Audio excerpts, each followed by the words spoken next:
हमनी के संस्कृति, हमनी के संस्कार सदा रहे हमनी के साथ। भारत के महान ग्रंथ और काव्य सब के संपूर्ण संकलन सब्सक्राइब करें तिलक।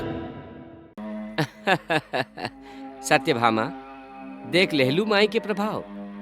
लइका अपन माई के पास जैते ही शांत हो गई ना।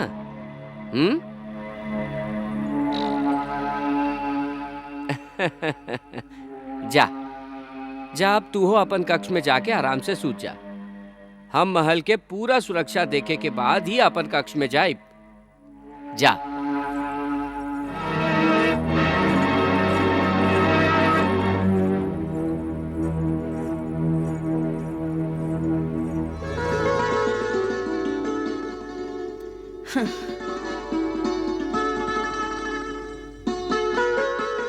हमहू के इतना पागल है, हमके हर समय प्रद्युम्न के आवाज सुनाई देत रहेला और इहवा त ई सुत रहल है।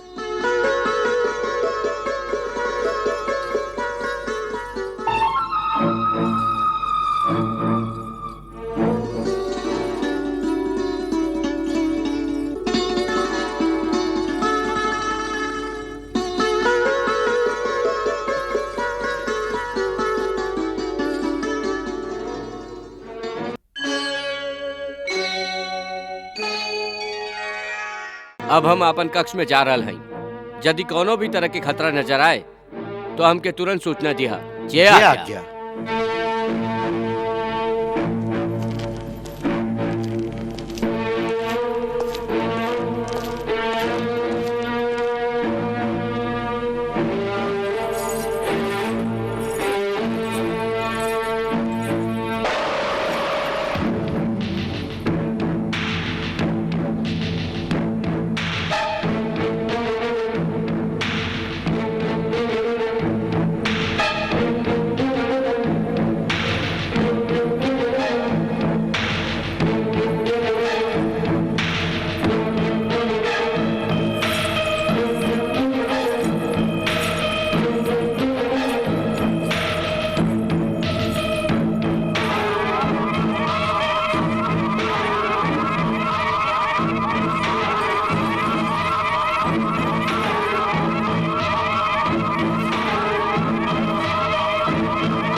ए लइका, अब कुछ ही पल के बाद तुहार पिता वासुदेव कृष्ण और तुहार माई रुक्मणी दोनों रोई हैं।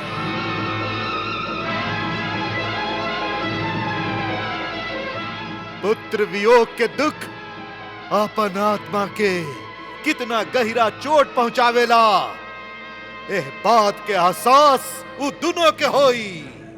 आज के बाद उ दोनों जीवन भर तुहारी याद में आंसू बहावत रही हैं। हा हा हा हा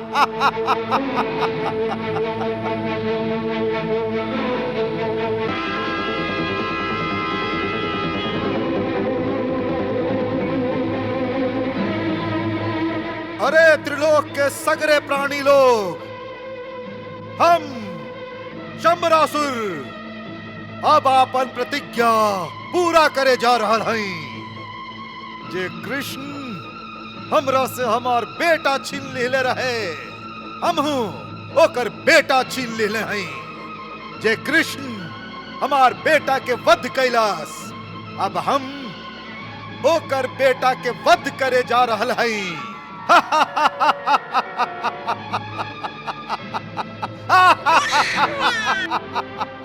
नारायण नारायण नारायण नारायण। असुरेश्वर, ये आप का करे जा रहा है? हम अपन शत्रु के नष्ट करे जा रहा है देवर्षि। शत्रु और ये लड़का? नारायण नारायण।